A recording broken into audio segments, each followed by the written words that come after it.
Guys আসসালামু আলাইকুম, কেমন আছেন সবাই? আমি তো আল্লাহর মতো ভালো আছি। আপনাদের সাথে আমার আজকে নতুন বাগানটা শেয়ার করব। তো দেখেন আমি বাগানটা কি আপডেট করলাম, আপনাদের তো দেখাইলাম কালকে আমি অগোছালো ভিডিওটা, যেমন আমি বাড়ি থেকে আসছি কি অবস্থায় ছিল। তো আজকে আমার বাগানটা আপনারা দেখলে হয়তো বা আপনারা অনেক খুশি হবেন, মানে আপনাদের খুশি করার ভিডিও একটা দিচ্ছি, আপনারা সাথে থাকেন। তো দেখা যাচ্ছে কি, বোঝা যাচ্ছে কি কি করছি। আচ্ছা আমি ওইদিকে পরে যাচ্ছি, আগে এই দিকটা দেখাই। দেখছেন এই দিকটা যে ভাবির মরিচ গাছটা যে রেখে গেছে ওইটা তো দেখাইলাম। এই যে একটা মরিচ ধরছে ভাবির গাছ, এই ভাবির গাছ। আমি আজকে বাগানটাকে এই যে এইভাবে সেট করছি, যে বিলাতি ধনিয়ার চারাগুলো এখানে নিয়ে আসছি, রেন লিলিগুলো রোদে নিয়ে আসছি, কারণ যেগুলো রোদে নষ্ট হয় না। তো আমার টমেটোগুলা এত পাকা পাকছিল, পাখি এসে খেয়ে ফেলছে আমার খাওয়ার আগেই। তো দুইটা টমেটো পাশাপাশি নিয়ে আসছি। থাই গাছটা যে লেমন গাছটা ওইখানে দিয়ে দিছি। এই যে টমেটো এখনও কাঁচাগুলো আছে। আর এই যে আমার সেই আগে ছোটো চারার থেকে যে টমেটোর চারাটা হয়েছিলাম, এটার মধ্যে দেখছেন কলি আসছে, কি সুন্দর অনেকগুলো কলি আসছে যে উপরেও। তো আমি চিন্তা করছি এবার দেখি সারা বছর টমেটো চাষ করব হয় কি না। আর এই যে বোম্বাই মরিচ গাছটা ওইখানে নিয়ে আসছি, এই যে দেখছেন বোম্বাই মরিচ ধরছে অনেক, আর ভিতরে ফুল দিয়ে ভর্তি। তো এই গাছগুলো তো দেখালাম, আমি যেটা দেখানোর জন্য আপনাদের সাথে মানে ভিডিওটা করছি সেটা দেখাচ্ছি।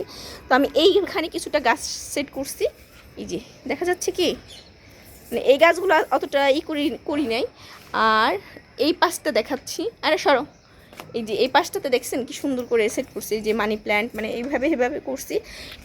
এটার মধ্যে লাগাবো গাছ, এটা কিছু করা হয়নি, গাছটা দেখাচ্ছি সুন্দর করে। এই যে মানে এই পাশটা দেয়ালে ঠান্ডা পড়ে তো রোদটা বেশি পাওয়া যায় না, তো আমি চিন্তা করছি প্রচুর রোদ হয় তাপ, তো আমি এইভাবে সেট করে দিয়েছি। এই যে আর এগুলো সবজির খোসা টোসা রাখছি টবগুলোতে। এই যে আমার পাখি খাওয়া টমেটোগুলো এখানে আমি দিয়ে রাখছি যে সারটার হবে। এই যে এইভাবে সেট করছি, হ্যাঁ। আর যেটা দেখানোর জন্য আপনাদের সাথে আর কি ভিডিওটা করছি, আমার মাচাটা ছিল ওই দিকে ছিল ইটা, তো আমি বলছিলাম যে আমার ধুন্দুল গাছটা মাচা দিয়ে দিব। দেখছেন একদিনে কত বড় হয়ে গেছে। এই যে আমি এখানে মাচা দিয়ে দিছি, কত সুন্দর করে একটা মাচা দিয়ে দিছি। তো এই পাশটাতে আমি রেখে দিছি ধুন্দুল গাছটা। আর যে পেঁপে গাছ উঠতেছে, পুঁইশাকও উঠতেছে ভিতর দিয়ে, যে তো আমি পুঁইশাকগুলো এখান থেকে উঠিয়ে অন্য জায়গায় দিব, কারণ একটা গাছ এত রাখবো না। আর কিছু পুঁইশাক আছে এটাতে, হ্যাঁ এটাতে। তো ওই যে ওইটা খালিটার মধ্যে এখান থেকে উঠিয়ে মাটি বেশি করে দিয়ে পুঁইশাক লাগিয়ে দিব, মাচায় উঠিয়ে দিয়েছি ধুন্দুল গাছটা। সুন্দর হয়েছে না? আর এই মাছ বরাবর দিয়েছি করলাটা মাঝখানে, ওইটা ছড়াতে করলাটাও ছড়িয়ে যাবে এদিকে। আর এই যে মিষ্টি কুমড়াটা দেখছি কত সুন্দর হয়েছে, মাশাআল্লাহ বলেন সবাই। মিষ্টি কুমড়াটা দিয়ে দেবো এই পাশটা দিয়ে, এই পাশটা দিয়ে এই যে।